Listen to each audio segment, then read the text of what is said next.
for the Design Conversation series, I'm here with Hannah Copini. She's a business innovator and also Imagineer Master.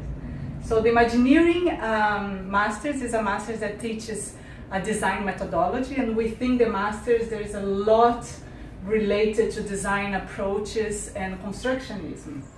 Hannah, thank you for talking to me today. Thank you for inviting me.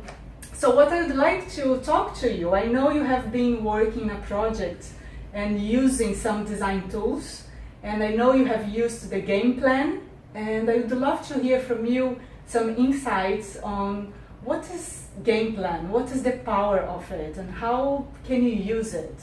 So could you maybe start talking about, from your perspective, what is a GamePlan? Yes. Well, to me, the GamePlan is a design tool. It's a design tool for project management, and I used it in this case in a case study, a project that I was working on in Brazil, in the jungle, in a city called Manaus, and I was working with several different people from different organizations, stakeholders from outside the company that I worked with, and also people that are working at the company, managers and employees. And I was thinking of a way, I was searching for a way to unite all these people together, because they were starting to develop a new program, a new project. And I was looking for an angle, like a way to help them design this project, to get behind like a shared vision, a shared goal, maybe create some objectives together. And this is why I chose the GamePlan as a tool, because it is just a design tool to use. It could have easy been another tool as well. But could you use to other in other areas, because you were talking about project development or project management. Would you recommend use in other fields of knowledge or yes, other kind of projects?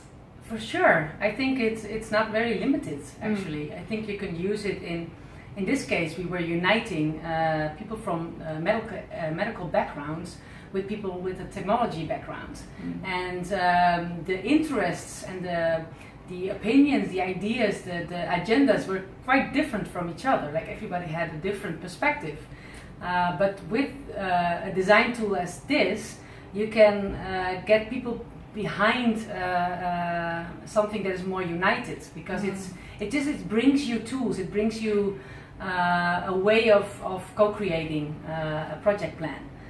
So the GamePlan is a tool where you visualize the blueprint of the project.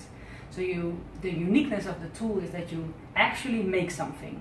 So it is either a big piece of paper that you put on a large table where you gather people around and you work together on the vision of the project goals, what are the challenges that we come across, what kind of team do we have, what kind of competences. These things you write, you co-create, you draw, whatever, you do it together. And it can also be maybe on a whiteboard or a big piece of paper on a wall. So brown paper session, for example. And then afterwards, like you have this big brainstorm where the magic happens, and then afterwards you design something maybe more, you could digitalize it, or you can make a drawing which can be in a place for, during the project, or where people can maybe search for it online, like you have a shared box or something. So you can always revisit what was created. Exactly. In order to remind yourself this common ground, or even to renegotiate maybe the directions of it the should project. it should be used as a tool throughout the project as well. So it's not something static that never changes.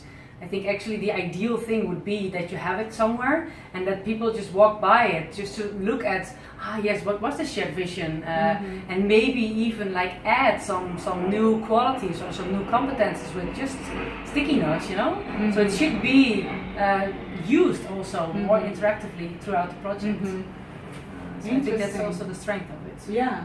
And what I like about what you're telling me, because we are talking specifically about the GamePlan, but to me it's a great example of how design tools work you have a tool to reach an objective, but all these design tools underneath have the intention of bringing people together, to have this space where they can talk. So Exactly. different backgrounds, different education, they come together, they have to find this common plan, but also the visual part of it.